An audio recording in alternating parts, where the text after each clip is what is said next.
Hi, it's Mark Bossard. I'm here with Iyad Salloum of Insync Physio in North Burnaby, BC, Canada, and we're talking about vertigo today. How you doing, Iyad? Good, Mark. Thanks for doing this. So, recurring vertigo or vertigo relapse, what's going on with this ailment? We've been seeing a lot of clients in our clinic recently who've had this, and I thought it'd be a good idea for us to put a resource out for people to refer to. So there's different types of vertigo, and I think like one of the things that happens is most people will go to the ER because they think it's something relating to the brain, and that's a good move. Generally, you want to rule out any of the nasty stuff, the red flags, that could need an urgent intervention. But once we get the referral in from the ER, then we can kind of sort out what we're dealing with. So there's different types of conditions that could contribute and cause vertigo. So you have your very brief, short episode type ones, which are called BP, which is related to a temporary distortion causing the inner ear when some crystals enter the canals that are inside the vestibular organ. And then we have another one, which is related to a viral infection. And those tend to be a little more aggressive because the length of this episode lasts way longer, and then they feel like way disoriented afterwards. So typically what I'm talking about here is when people finish their treatment and they're gone home and they're like, great, I did a really good job and I recovered really well and I'm back to functioning and I could drive, I could do my sports. And then all of a sudden, several months later, sometimes a year later, they get this out of nowhere response where they're like, oh my God, it's back. And this time, if you had like a viral infection before that caused this, they're like, I didn't even have a fever, I didn't have a cold, so why did this happen? And they do the same thing. They'll visit their family doctor at the ER, they'll get looked over and like, well, good news is nothing scary. So then they come back to us. So these are called decompensation episodes sometimes if it's related to that previous viral infection. And it's basically due to a couple of things. We think it's related to just like the body being a bit overwhelmed. It could be stress, poor sleep, or anything that you think about that could tax your body will contribute to this. The other thing that we see kind of that happens around the same time is people will feel like, well, I'm better. You stop doing all the rehab. And then all of a sudden, boom, it gets to a point where the body can no longer cope with what it's dealing with. And then it kind of relapses again. So that's one subset of them. And then other things is like people can get BPPV again. It's not like you have it once only in your life. And once that's corrected, it's gone forever. So you can easily have another episode of that, in which case we can easily diagnose it in the clinic by doing some tests. And we can also usually treat it right on the spot if it's that.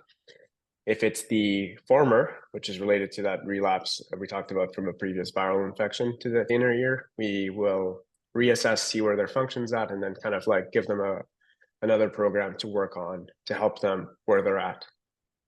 So, in general, what's the treatment that you prescribe, the actions that people take?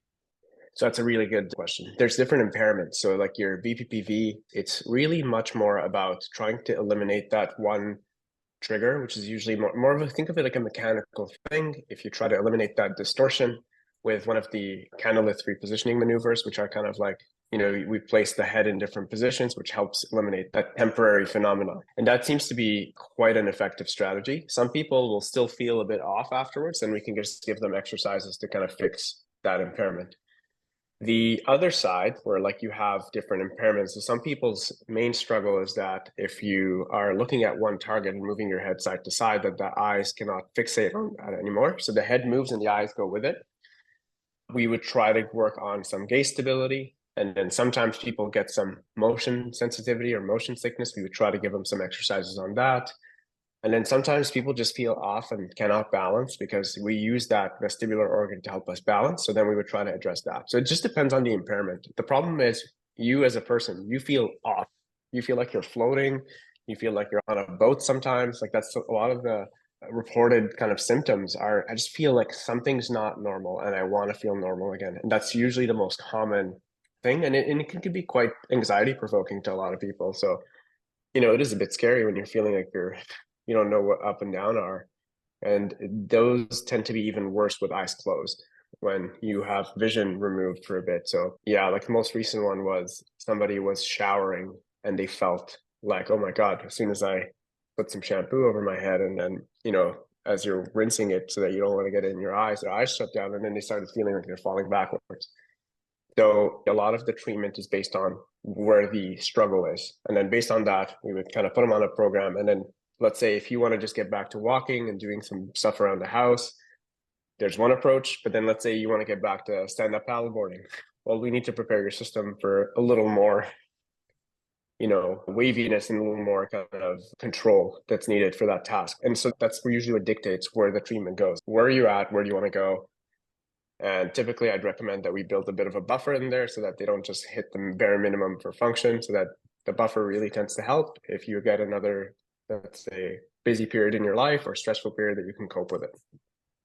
There you go. If you're looking for some help because the vertigo keeps coming back, or you have vertigo, the people to see in North Burnaby, BC, are Insync Physiotherapy. You can reach them online at insyncphysio.com. You can book right there, either for the North Burnaby or the Vancouver office, or you can call the North Burnaby office to book your appointment at 604-298-4878. Insync Physio. Thanks, Iyad. Thank you.